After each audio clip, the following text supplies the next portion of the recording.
How does God's foreknowledge and free will work together? Well, we know that from Book of Romans 8, I believe, that whom God foreknew, he also predestined. It'd be a very different story if it said whom God predestined, he foreknew. Because if it did say that, it would say that God predestines people, and then he foreknows it because he's the one who actually predestined it.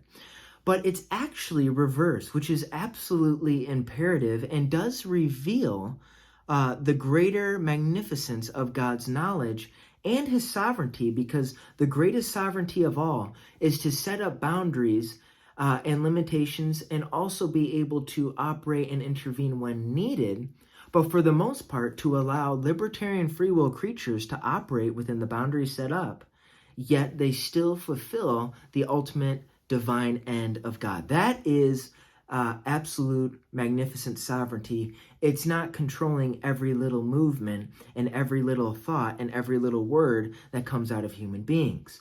And so when we understand that Romans said whom God foreknew, he also predestined. We know that God foreknows those who are going to respond to his call and respond to wanting to know him, because we know that all of us are without excuse, because God's invisible attributes and eternal power are clearly perceived throughout the world and throughout creation, and we all have God's moral law written upon our hearts. We operate based upon we're differently than animals.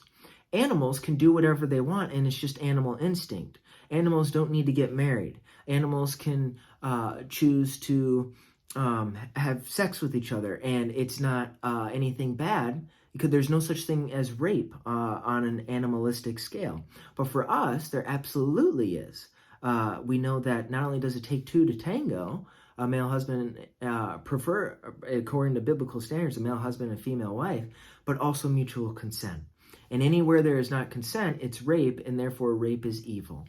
And so we know that God exists just from these various things in which he's revealed himself from without in his creation, the fine-tuning of the universe, how things operate through design, but also from within, our moral code, our conscience, how we feel convicted and in the wrong when we do evil. So how does God's foreknowledge and our free will work together? Well, before God sets up anything, he already knows exactly how he's going to set it up, and he knows the end. And if there's a differentiation from how the end would be according to what he wants to happen in his mind, he's not going to set the world up or that very thing in that very way. And so before God even creates, he knows all the possibilities. And then as he creates, what is actual comes to be. And God is able to foreknow what we do, but he doesn't control every movement and thought and word and action that we do, because God is not a God of evil. And therefore, when we do evil and sin, and we do that which is contrary to God, we're fully responsible for that, because we know from Scripture that God doesn't tempt anyone. And he always provides a way of escape when temptation comes. And, the book of Job also talks about, I think it's Job 26:4, if not around that region, far be it from God to commit iniquity. So God is not evil. He's not going to make us do wrong. So just because God foreknows something doesn't mean that he's making us do that very thing. If I have a little brother who's 7 and he absolutely loves candy, and whenever candy is in front of him, he's going to just chomp it down. If I go to the store and then I go and get Sour Patch Kids, which is his favorite, and I give that to him, I know that within probably the day, he's going to have that whole bag finished up. I foreknow that. Now, am I making my little brother do that very thing? No. He has the ability to refrain. He has the ability to share the bag with someone else if he wants it and say, no, I'm going on a diet. But we know kids don't think like that. He could do anything. He could throw it away if he wanted. But knowing how my little brother would respond doesn't mean that I'm making him do that. He's the one who has the freedom of the will to do with whatever comes his way. And so that's how life is with every single thing that occurs. God foreknows every single event and cause and effect. and what people are going to say, do, and think and respond in different situations. But he's not the cause of everything. He sustains everything by his will. And sustainment is different from causation. Just because God doesn't cause everything doesn't mean he's not sovereign. He's absolutely sovereign. He sustains everything by his will, Revelation 4:11 reveals. And so the causations that occur that are contrary to his will in this life, he is not responsible for. He's merely sustaining the beings that wrongfully use the sustainment.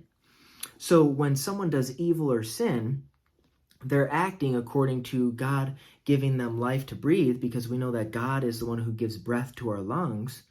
But God still allows us to be independently who we are and make certain decisions through our libertarian free will of doing right, wrong, good, evil, what's of God, or what is sinful.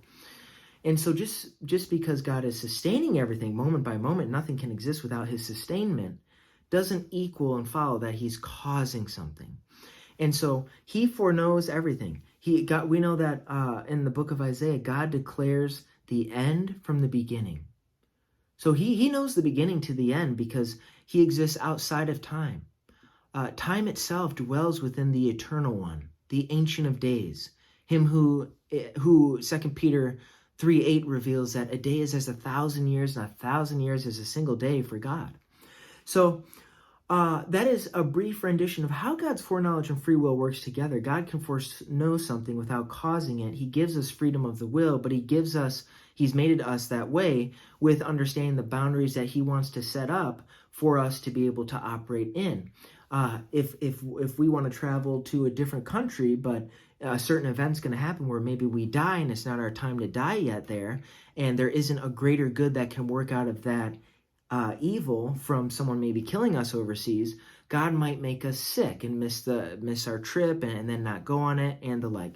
God's always discerning, understanding, and knowing everything within an instant. He knows exactly what needs to be done, and evil and sin that occurs is permitted by him insofar as that evil and sin will work out for a greater good. Because if it doesn't work out for a greater good, God's not going to allow it or permit it, and he's the only one who can permit and allow it, and he's the only one who can work evil out for a greater good, because he's timeless and he sees the whole scope of everything that is within an instant.